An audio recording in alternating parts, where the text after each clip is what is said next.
Honorable President of the Assembly, Honorable Ministers and Deputy Ministers, ladies and gentlemen, it is a great honor for me to address the fourth session of the United Nations Environment Assembly on behalf of the Inter-Parliamentary Union, IPU.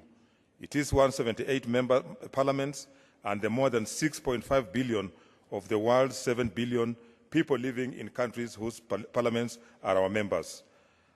At the recent IPU UN parliamentary hearing in New York, the United Nations Secretary General highlighted the essential role played by parliamentarians in modern societies. He said, and I quote, "Parliaments can be bastions of democracy and crucial link between the national and the global. Parliaments indeed have a vital role to play in the implementation of international agenda, namely the 2030 Agenda and its Sustainable Development Goals, SDGs, and the Paris Agreements on Climate Change. We parliamentarians should maximize our legislative, budgetary, and oversight functions. We need to build national ownership, transform international agendas into national laws, policies, and action plans, and hold our governments accountable.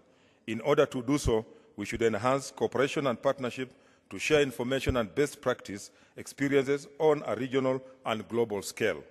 Ladies and gentlemen, the time for parliamentarians to take stronger and more concerted action to respond to climate change is now.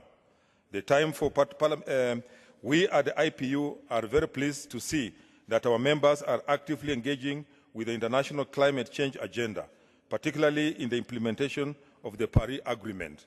It was already back in 2016 when the IPU member parliaments adopted Parliamentary Action Plan on Climate Change, and at that, and most recently at the IPU Assembly in October 2018, members adopted an emergency resolution entitled Climate Change, Let Us Not Cross the Line.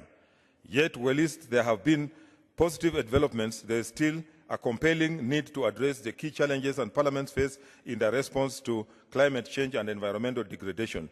In what ways can they strengthen oversight of implementation of climate legislation and enhance transparency and accountability? How can they ensure consistency between legislation and other societal goals, namely poverty reduction, gender equality, and disaster risk reduction? How can parliaments make sure that no one is left behind? It is important parliaments engage in this reflection to help sustainable development and stabilizing the global climate become a reality.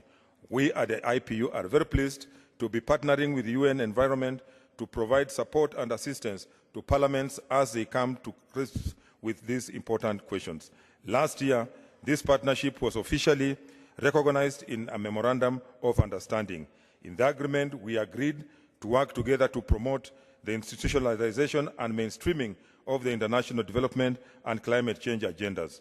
In order to achieve this, the IPU and UN Environment are engaging in various joint activities that focus on capacity building for parliamentarians, developing knowledge and honing skills, and facilitating dialogues and international exchange.